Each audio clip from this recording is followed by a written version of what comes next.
You little kids from Perth, you're doing all right now, aren't you?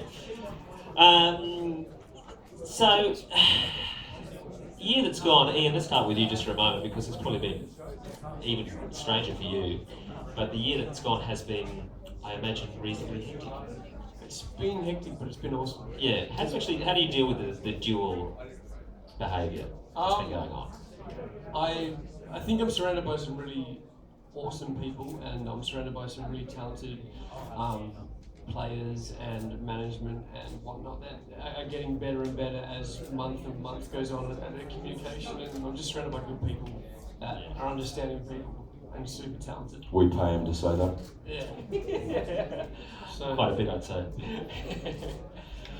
Tell me a little bit about how Karnivool, though, over the years, it's a band that has changed in sound a little bit, but just some of those either discussions or natural progressions that have taken you from where you were 5-6 years ago to where you are now.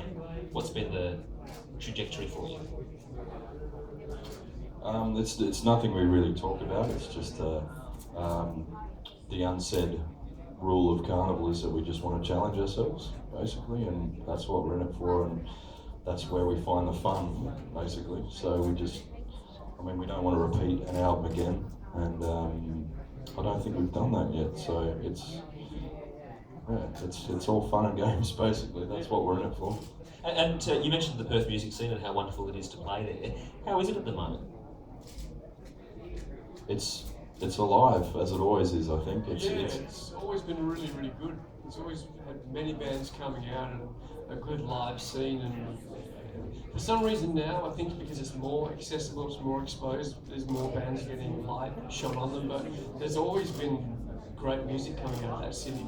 There has, but it's always been under the tyranny of distance because of how far away it is from so many other places. And for some bands and acts, that has been a real difficult hurdle for them. But for you guys, you seem pretty comfortable.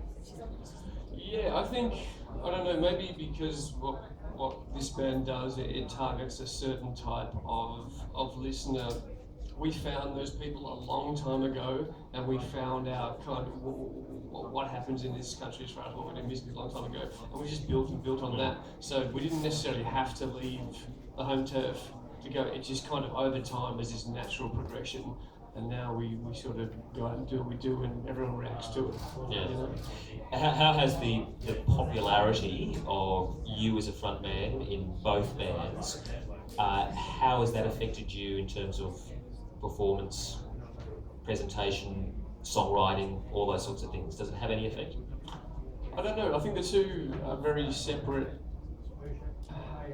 chemical and emotional and physical sort of things. Like when you're writing with Drew and the guys, it's very much they're a separate world, and same thing in Birds. My part, I don't know what it is with the difference there. I don't know. I dance weird in one and Yes. dance weird in the other. Well said. All right, any questions for Karnivool this evening, ladies and gentlemen? Going once, going twice, yes. I didn't ask about